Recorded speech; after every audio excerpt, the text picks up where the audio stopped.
السلام علیکم ورحمۃ اللہ وبرکاتہ۔ الحمد للہ والصلاة والسلام علی رسول اللہ وبعد۔ ایک سوال یہ کیا گیا ہے کہ کچھ حضرات ایسے ہوتے ہیں کہ وہ جب استنجا کرتے ہیں یا صاف لفظوں میں کہیں پیشاب کرتے ہیں جب تو وہ اس کو دھلتے نہیں ہیں۔ اب نہ دھلنے کے کئی ریزنز ہو سکتے ہیں، جیسے ان کے پاس پانی نہیں ہے، یا پانی کے علاوہ دوسری اور چیزیں پتھر وغیرہ نہیں ہیں، یا ان کے پاس ٹیشو پیپر نہیں ہے، یا دوسری جو زیادہ بڑی غلطی ہے جان بوجھ کر کے نہیں کرتے ہیں۔ دونوں ہی حالتوں میں وہ چونکہ اپنے آپ کو ناپاک سمجھ لیتے ہیں، تو اس لیے وہ لوگ نماز وغیرہ نہیں پڑھتے ہیں، اور بتائے جانے پر کہ چلیے نماز پڑھیے، رہنمائی کرنے پر وہ کہتے ہیں ہم ناپاک ہیں، غسل کرنا پڑے گا وغیرہ۔ تو سوال یہ ہے کہ کیا یہ فکر،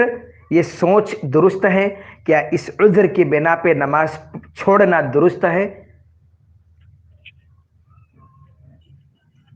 اللہ تعالیٰ کے مدد اور اس کے نصرت سے جو ہے اس کا جواب یوں ہے۔ پہلی چیز، بنیادی چیز یہ ہے کہ پیشاب اور پخانہ یہ سب ایسے جو ہے کیا نام ہے ناپاکی کے چیزیں ہیں کہ جن سے غسل واجب نہیں ہوتا۔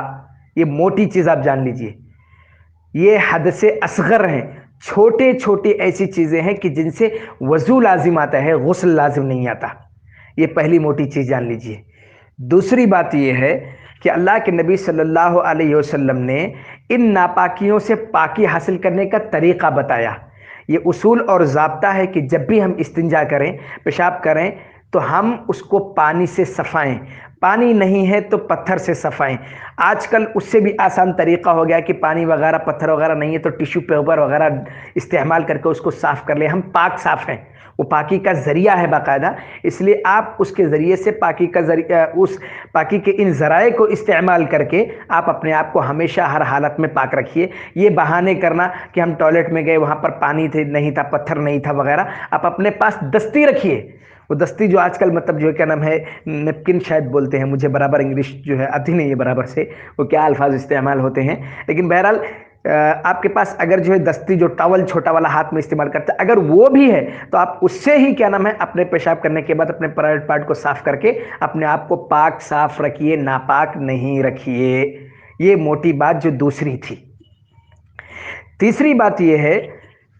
کہ اگر فرض کر لیجئے کہ آپ نے پاکی حاصل نہیں کی، آپ نے پاکی حاصل نہیں کی، تو کیا یہ تصور ہو گیا، کیا یہ تصور درست ہو گیا کہ آپ ایک دم ناپاک ہو گئے، ایسی ناپاک کہ آپ کے اوپر غسل ہے؟ ہرگز نہیں، یہ فکر باطل ہے، یہ فکر باطل ہے۔ یہ بہت سارے نوجوانوں اور گاؤں کے، ہمارے یہاں گاؤں میں بھی یہ بلا موجود ہے کہ لوگ سوچتے ہیں کہ اگر ہم نے کھڑے ہو کر کے پیشاب کر لیا یا پیشاب کر کے اس کو دھلا نہیں تو ہم جو ہے ٹوٹل ناپاک ہو گیا، اب بغیر غسل کرے جو ہے کیا نام ہے ہم پاک نہیں ہو سکتے، اس کے لیے وہ جمعہ کا ویٹ کرتے ہیں۔ اب جمعہ آئے گا تب وہ نہائیں گے، اس کے بعد نماز پڑھیں گے، نعوذ باللہ ثم نعوذ باللہ، جرم اور اس کے بعد ڈبل جرم اور اس سے بڑا جرم جو ہے لگاتار کرتے چلے جا رہے ہیں، واللہ المستعان۔ ایک جرم یہ کہ مطلب جو انہوں نے پاکی حاصل نہیں کی، اور دوسرا جرم یہ کہ اتنے دنوں تک کی نماز چھوڑتے رہے، واللہ المستعان۔ تو یہ ایک باطل فکر ہے کہ اگر ہم نے بغیر پانی کے بس استنجا کر لیا اور اٹھ کے چلے گئے تو ہم ٹوٹل ناپاک ہو گئے اور ہم کو اب نہانا پڑے گا، بڑا غسل کرنے پڑے گا۔ یہ باطل فکر ہے۔ اللہ کے نبی صلی اللہ علیہ وسلم نے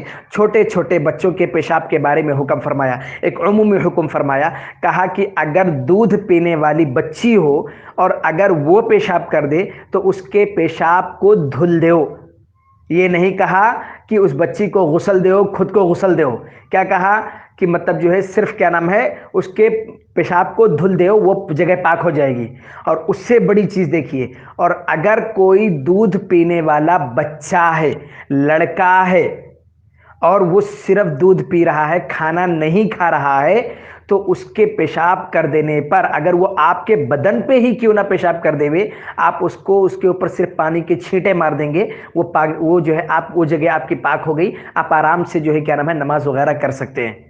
کوئی دقت کی بات نہیں ہے۔ ایک مرتبہ اللہ کے نبی صلی اللہ علیہ وسلم کی گود میں ایک چھوٹی سی بچی لائی گئی، غالباً اس نے جو اللہ کے نبی صلی اللہ علیہ وسلم کے جو ہے کیا نام ہے اس میں گود میں تھی اور پیشاب کر دیا تو اللہ کے نبی صلی اللہ علیہ وسلم نے پانی منگوایا اور اس کو دھل دیا، بیٹھ کے غسل نہیں کیے بلکہ کیا کیا، صرف جو ہے پانی ڈال کر کے اس کو دھل دیا اور اس کے بعد وہ پاک صاف تھے، اس کا مطلب وضو بنا کر کے گئے، اللہ کے نبی صلی اللہ علیہ وسلم نماز وغیرہ بھی پڑھیں گے، مطلب کہنے کا مقصد یہاں پہ غسل نہیں کیا، یہ کہنا چاہ رہا ہوں۔ پاکی صفائی ستھرائی صرف کتنے سے حاصل ہو گئی، پانی مار دیا اور وہ جگہ صاف ہو گئی، اس کے بعد وہ پاک صاف ہو گئی۔ پاکی صفائی ستھرائی استنجا کرنے سے یہی ہے۔ وہاں پہ آپ کو استنجا، آپ نے یہ جو طریقہ ہم نے آپ کو اللہ کے نبی صلی اللہ علیہ وسلم کے حساب سے کے طریقے سے بتایا، یہ شیرخوار وہ بچہ جو دودھ پی رہا ہے، اگر دودھ کے ساتھ وہ کچھ اور بھی چیزیں استعمال کرنے لگا، کھانے لگا، غذا کوئی اور استعمال کرنے لگا، تو اب وہ بھی اگر پیشاب کر دے رہا ہے تو چھینٹے نہیں ماریں گے بلکہ پانی ملا کر کے لا کر کے اس کو بھی دھل دیں گے۔ اس کا مطلب یہ ہوا کہ اگر کوئی آدمی پیشاب کر دیتا ہے، اس کے کپڑے میں لگ جائے، بدن میں لگ جائے، تو وہ اس حصے کو صرف دھل دے ہوئے وہ پاک ہو جائے گا، کوئی دقت کی بات نہیں ہے۔ یہ اللہ کے نبی صلی اللہ علیہ وسلم کا قول بھی ہے اور فعل بھی ہے۔ کیا ہم اللہ کے نبی صلی اللہ علیہ وسلم سے زیادہ سمجھدار ہیں کہ پاکی تبھی حاصل ہوگی جب ہم غسل کریں گے؟ نعوذ باللہ من ذالک۔ کیا اللہ کے نبی صلی اللہ علیہ وسلم کو یہ بات نہیں معلوم تھی کہ اتنے سے پاکی نہیں حاصل ہوتی ہے، ہم کو غسل کرنا چاہیے وغیرہ؟ نعوذ باللہ ثم نعوذ باللہ۔ کیا ہم سے زیادہ، کیا اللہ کے نبی صلی اللہ علیہ وسلم سے زیادہ ہم پاکی صفائی ستھرائی حاصل کرنے والے ہیں؟ نعوذ باللہ، ہرگز نہیں، ثم نعوذ باللہ، ہرگز نہیں۔ اس لیے اللہ کے نبی صلی اللہ علیہ وسلم کے بتانے کے مطابق ان احادیث کی روشنی میں جو بات ہم کو پتہ چلتی ہے وہ یہ ہے کہ فرض کر لیجئے کہ ہم کبھی اگر پیشاب کیا اور ہم نے پانی استعمال نہیں کیا یا پاکی صفائی ستھرائی کا جو طریقہ ہونا چاہیے وہ استعمال نہیں کیا، تو اب اس سے پاکی حاصل کرنے کا طریقہ یہ ہے کہ ہم جو ہے کیا نام ہے اپنے پرائیویٹ پارٹ کو دھل لے ویں، اور جو ہے آس پاس میں مطلب جیسے مطلب جو ہے کیا نام ہے انڈر ویئر آپ پہنے ہوئے ہیں یا مطلب نارملی پینٹ پہنے ہوئے ہیں یا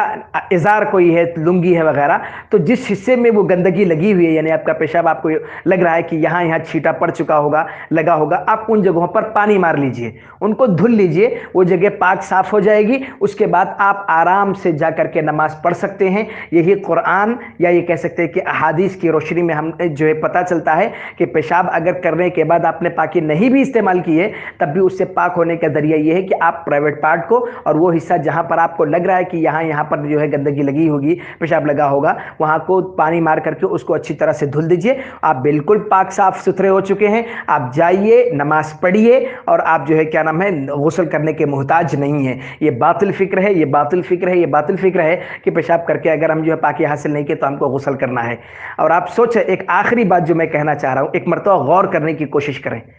اللہ کے نبی صلی اللہ علیہ وسلم نے جنبی آدمی جو بڑے جو ہے ناپاکی کا شکار ہو چکا ہے، جنابت احتلام کا شکار ہو گیا، یا اس نے اپنی بیوی سے جماع کر لیا، یا مطلب اس سے منی خارج ہو گئی، کچھ بھی ہوا ہو، اللہ کے نبی صلی اللہ علیہ وسلم نے جب اس کو اس بات کی رخصت نہیں دی کہ وہ اپنے آپ کو غسل نہ دے، وہ باقی رہے کب تک؟ جمعہ تک۔ جب اس کو اجازت نہیں بلکہ ادھر وہ ناپاک ہوا، ادھر اس کو غسل کرنے کا حکم دیا تاکہ اس سے نماز فوت نہ ہوئے۔ بڑے ناپاکی کی بات جب یہ چل رہی ہے کہ اللہ کے نبی صلی اللہ علیہ وسلم نے اس کو رخصت نہیں دی ایک بھی نماز جو ہے قضا کرنے کے لیے یا ایک بھی نماز چھوڑنے کے لیے، تو یہ جو چھوٹے چھوٹے جو غلطیاں ہم سے ہوتی ہیں کہ پیشاب کرنے کی وجہ سے ہم نماز چھوڑ دیں، کیا یہ جائز ہو سکتا ہے ہماری شریعت کے اندر؟ جب بڑے ناپاکی کے لیے اس کی کوئی گنجائش نہیں ہے، ترنت اس سے پاکی حاصل کرنا ضروری ہے، تو